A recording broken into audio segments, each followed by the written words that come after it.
कहानी हमें शहर कोलकाता के बागुईहाटी में रहने वाली तापोशी रॉय चौधरी ने करीबन एक सप्ताह पहले बताई, जो आज से 17 साल पहले की घटना है। तापोशी के भाई पीयूष के साथ कई सालों तक अजीबो गरीब घटनाएं घटी। आज पीयूष मुंबई में रहता है और एक कॉल सेंटर में काम करता है। आज उसकी उम्र करीबन 32 साल की है, परंतु उसके साथ ये घटनाएं शुरू हुई तब जब उसकी उम्र थी केवल 15 साल। पीयूष के पिताजी का अपना व्यापार था और मां कोमला विद्या मंदिर में एक बंगाली अध्यापक। ख्यालातों के हिसाब से वो काफी आधुनिक थे, इसलिए पहले पहले पीयूष की परेशानी को उन्होंने उसके वहम का नाम दिया, परंतु धीरे धीरे उनको भी यकीन होता गया कि पीयूष की बातों में सच्चाई है। पीयूष को रात को सोते के साथ ही एक 15 साल की लड़की रोते हुए दिखाई देती। सपने में ही जब पीयूष उससे पूछता कि वो क्यों रो रही है, तो वो और जोर जोर से रोने लगती। पीयूष को हर दिन रात को ये सपना एक ना एक बार जरूर आता। धीरे धीरे आलम ये हो गया कि उसे ये सपना दिन में भी आने लगा। जब कभी दोपहर में उसकी आंख लगती, उसे ये सपना आता, और जब जब इस सपने से उसकी आंखें खुलती तो पसीने से उसका शरीर तरबतर होता। पीयूष ने अपने माँ बाप से उसके इस सपने का जिक्र किया, परंतु किसी ने उसकी बात को कोई तवज्जो नहीं दिया। एकमात्र उसकी बहन तापोशी उसका सहारा थी। तापोशी ने कहा कि वो पढ़ाई लिखाई के अलावा खेल कूद की ओर भी थोड़ा ध्यान दे। हो सकता है कि अगर उसका ध्यान कहीं और बढ़ जाए तो ये परेशानी उसकी शायद धीरे धीरे खत्म हो जाए। तापोशी ने यहां एक गलती कर दी। उसकी शायद ये समझ नहीं आया कि उसके भाई पीयूष की परेशानी खुली आंखों के नहीं, बंद आंखों के सामने आती है। 93.5 रेड एफएम पे एक कहानी ऐसी भी, प्रवीण के साथ। वो हर रात अपने भाई पीयूष के बगल में सोती, अर्थात तापोशी, और उसने अधिकतर अपने भाई को रात की तन्हाइयों में रोता हुआ पाया। पूछने पर कारण वही, सपने निकलते। पीयूष की उम्र बढ़ती गई। विद्यालय से अब उसने विश्वविद्यालय यानी कॉलेज तक का सफर पूरा कर लिया था। यह उसके कॉलेज का पहला दिन था, जब पहली बार उसने अपने सपने को अपनी आंखों के सामने देखा। कॉलेज के पहले दिन पीयूष के साथ उसकी दीदी भी गई थी उसे कॉलेज तक छोड़ने के लिए। कॉलेज के मेन गेट पर दूर से पीयूष को एक 15 साल की लड़की दिखाई दे रही थी, और जैसे जैसे उसके कदम आगे कॉलेज की मेन गेट की ओर बढ़ते गए, वैसे वैसे उसका सपना उसकी आंखों के सामने आता गया। जिस लड़की को पिछले कई सालों से पीयूष अपने सपने में देख रहा था, वो उसके सामने खड़ी थी। पीयूष ने अपनी बहन तापोशी से कहा, देखो दीदी, ये वही लड़की है जो मेरे सपने में आती है। परंतु अचंभित कर देने वाली बात यही थी कि तापोशी को उस दरवाजे के सामने कोई भी नजर नहीं आ रहा था। उसने अपने भाई को समझाने की कोशिश भी करी, पर वो समझने को तैयार ही नहीं था। उल्टे चीख चीख कर तापोशी को झूठा कह रहा था, क्योंकि वो लड़की उसे साफ साफ नजर आ रही थी। लेकिन पहली बार उसने उस लड़की को रोते हुए नहीं, बल्कि मुस्कुराते हुए देखा था। इस घटना के बाद से अक्सर पीयूष को वो लड़की दिन के उजाले में यहां वहां दिखने लगी, और आश्चर्यजनक रूप से अब रात को उसे वो सपने आना बंद हो चुके थे। कॉलेज में उसने अपने दोस्तों से उसकी इस परेशानी के बारे में जिक्र किया तो उसके दोस्त उसे पागल पागल कहकर उसका मजाक उड़ाने लगे। वो दिन भर रोता रहता और धीरे धीरे डिप्रेशन की ओर बढ़ता जा रहा था। 93.5 रेड एफएम पे एक कहानी ऐसी भी, प्रवीण के साथ। 15 साल की उम्र से पीयूष को अपने सपने में हर रात एक लड़की दिखाई देती जो सिर्फ रोती रहती। न जाने वो पीयूष से क्या कहना चाहती थी। कॉलेज में दाखिले के बाद अचानक से ही पीयूष को वो सपने दिखाई देना बंद हो गए, परंतु अब दिन के उजाले में पीयूष को वो लड़की साक्षात्कार उसकी आंखों के सामने दिखाई देती, परंतु आश्चर्यजनक रूप से और कोई भी उस लड़की को नहीं देख पाता। धीरे धीरे पीयूष पागलपन की ओर खींचा चला जा रहा था। उसके इन हालात में उसकी मुलाकात हुई रीता नाम की एक लड़की के साथ।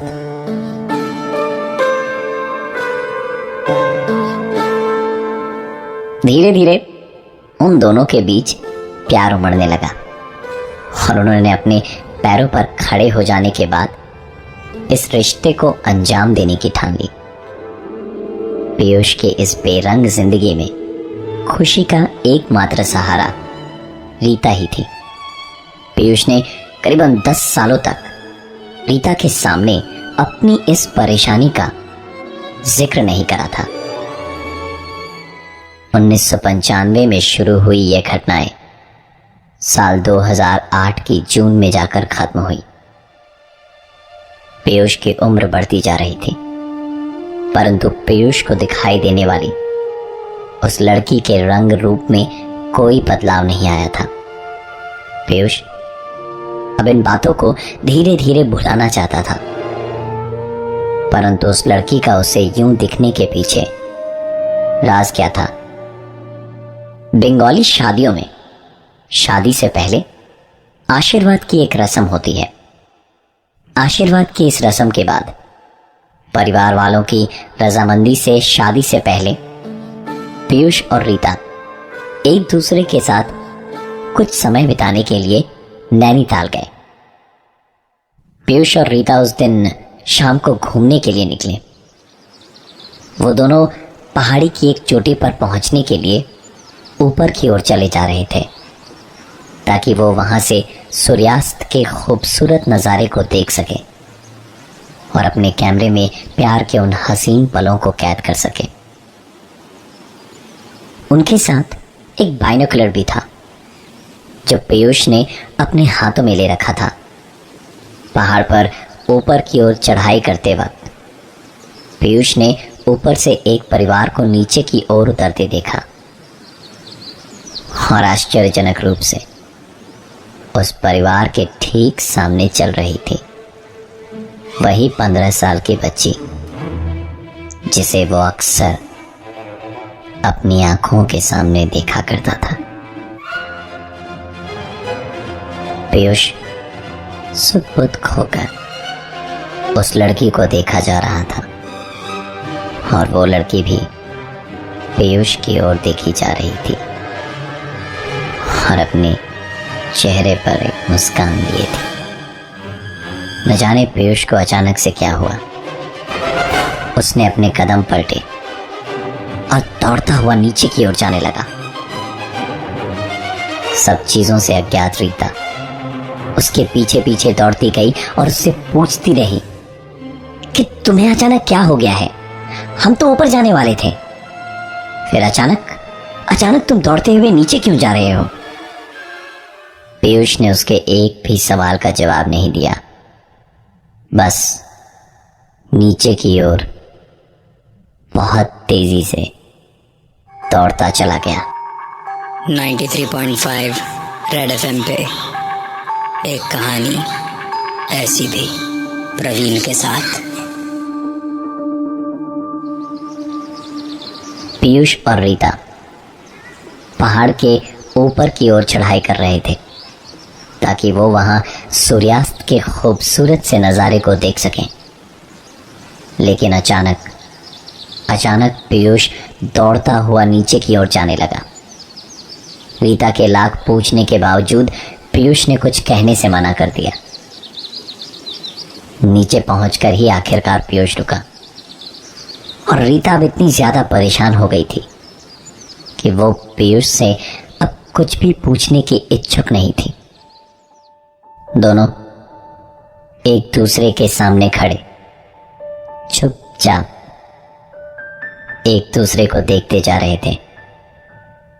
तभी रीता ने उससे पूछा कि तुम्हारी प्रॉब्लम क्या है। इससे पहले कि पीयूष रीता को कोई जवाब दे पाता, किसी ने पीछे से पीयूष को छूते हुए उसे बुलाया। पलट कर देखते ही नैनीताल की ठंड में उसके सर से पसीना बह रहा था। डर से उसके पांव कांप रहे थे। पीयूष उस लड़की पर चिल्लाता हुआ पूछ रहा था, क्यों परेशान कर रहे हो, क्यों मेरे पीछे पीछे आती रहती हो। उसकी सभी बातों को सुनने के बाद उस लड़की ने कहा, अंकल आपका बाइनोकुलर गिर गया था। बाइनोकुलर लेकर पीयूष ने एक बार रीता की तरफ देखा। रीता उसे अजीब सी नजरों से देख रही थी। फिर पीयूष वापस उस लड़की की तरफ पलटा जो अब वहां थी ही नहीं। उसने रीता से पूछा, क्या तुमने उस लड़की को देखा? तो रीता उस पर चिल्लाती हुई कहने लगी, तुम क्या पागलों की तरह बात कर रहे हो, किस लड़की की बात कर रहे हो, मैंने तो किसी को भी यहां नहीं देखा। पीयूष को लग रहा था कि रीता उससे झूठ बोल रही है। आज पहली बार पीयूष ने उस लड़की की आवाज भी सुनी थी। उसे यकीन था कि उसने उसी लड़की को देखा जो उसके सपने में आती थी और जो उसे वहां दिखाई देती थी। रीता पीयूष पर बहुत गुस्सा थी। उसे समझाने के लिए पीयूष ने अपनी जिंदगी का सबसे बड़ा राज बताया। रीता को उसकी बातों पर जरा सा भी विश्वास नहीं हो रहा था। उसने पीयूष की बहन तापोशी से बात करी और तब जाकर उसे यकीन आया कि पीयूष सच बोल रहा था।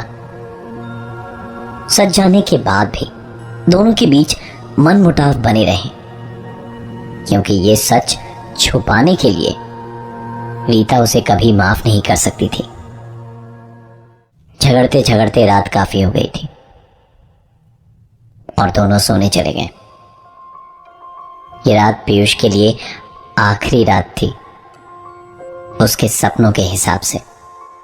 इस रात पीयूष को एक बार और सपना आया जहां उस लड़की ने उससे कहा कि शायद तुम मुझे नहीं पहचान पा रहे हो। ये बात आज से 40 साल पुरानी है। आपने मेरी और मेरी मां की संपत्ति हड़पने के लिए हमारा खून कर दिया था। पिछले जन्म में आप मेरे पिता थे। आपको देखकर कभी मुझे डर से रोना आता था तो कभी आपकी हालत देखकर हंसी। बस इसके साथ ही उसका ये सपना खत्म हो गया और पीयूष की नींद टूट गई।